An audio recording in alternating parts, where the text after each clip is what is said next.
In this video, you will learn how to use fast learning to quickly and efficiently learn and understand anything and become an expert in it. And this is 100% possible. In 2011, an astonishing thing happened. A normal boy named Scott Young used fast learning to complete the 4-year MIT computer science syllabus in just 1 year. Scott Young also learned to sketch from a beginner level to an expert level in just 30 days, without any course, book, or teacher. In just 3 months, he learned to speak Spanish and didn't stop there. Within a year, he also learned Portuguese, Chinese, and Korean. But the question arises, how did Scott learn so fast? To teach you that, we are going to give you a masterclass on fast learning in just a few minutes. After watching this, you will be able to learn in 2 to 3 days what used to take you months to learn. We are going to tell you this based on our personal experience in scientific ways. In the journey of learning anything from zero to expert, you go through 3 phases, and your learning strategy differs in all 3. To become the best, you need the first day to get started. If you spend a whole day, from morning to night, fully dedicated to learning one field, then you will know more about it than the people you live with. When you pick a subject, skill, or anything to learn, don't stick to the old methods because they are for slow learners. If you want to learn something fast, you can do it in just 1 day. Get up in the morning and study everything about that skill or subject the whole day. If you sit for 10 to 15 hours in a day, by the evening, you will have cleared all the basics of that subject, which you would have otherwise learned over the next 10 days. You will have the knowledge about that subject that most people around you might not have. Now, use the 80-20 principle on all the knowledge you gathered in 1 day. Focus on the 20% of things that give you 80% of the results. It is not necessary to learn every skill this quickly. Some skills or subjects require time, like learning to drive, learning a new language, or any professional skill related to studies. While learning anything, remember Parkinson's law. The more time you give yourself, the more time it will take. By using the 80-20 principle correctly and focusing on the most important concepts and things that will account for 80% of your learning, you can move past the beginner phase and enter the next phase, getting better. Now you just need to keep improving your skill or subject, which you want to learn fast. This happens through deliberate practice. Unlike normal practice, you don't mindlessly repeat the same task. Practice with a structured approach. For example, if you want to learn to drive a car, you have crossed the beginner level. You know how to start the car, what the clutch is, what the gears are, the position of the feet, how to use side mirrors, and you have done a bit of driving practice. Now, to improve your driving skills, you can either drive straight on a road daily or choose a single route and drive daily. This is normal practice. In deliberate practice, you test yourself daily. Learn to park the car 1 day, drive in reverse another day, or drive off-road. In this way, you will improve that one skill in different situations. Worldwide, there are so many new skills and professions that millions want to learn, like AI, trading, prompt engineering, investing, and video editing. If you want to go from beginner to intermediate level, follow these 2 rules while studying or practicing: frequency and intensity. The exam is not about who can study for the longest. It's about how much you understand and remember from what you studied. So, to test what you're learning, don't wait for an exam or the end of a course. Give yourself daily mini-tests. If you are learning video editing, don't just keep watching related videos. Try what you are learning one at a time. Test if you know what you learned.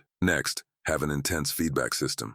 We do a task, then see what we did wrong, and try to improve it. This is the cycle of learning: action, feedback, improvement. But if we remove the feedback part, we stop improving. The problem is that we all suffer from self-serving bias. We never see any flaws in what we do. The first project you create after learning video editing may not be very good. In fact, it might be the worst. But you won't realize this because for you, it looks great. Once you show it to someone else, you will get honest feedback on what you did well and what you can improve. After doing this, you will reach an intermediate level where you know more than the basics, but not enough to be called an expert. Now you enter the next and last phase, the expert phase. To become an expert in a particular skill or subject, you need to do the most important thing that affects your learning by 90%, the purpose behind your learning. Whatever skill you are learning or whatever you are studying, what is its use? What is the purpose? The stronger and more immediate the reason for learning something, the faster and more effectively you will master it. For example, our friend who runs a business, when he started, managed all his projects, clients, employees, and finances on actual sheets, which caused many problems. He needed a better system to manage his business. After some research, he found a software called Notion, where all these tasks could be managed seamlessly, but he didn't know how to use the software. So he took a day, bought a Notion course, and understood all the basics and uses,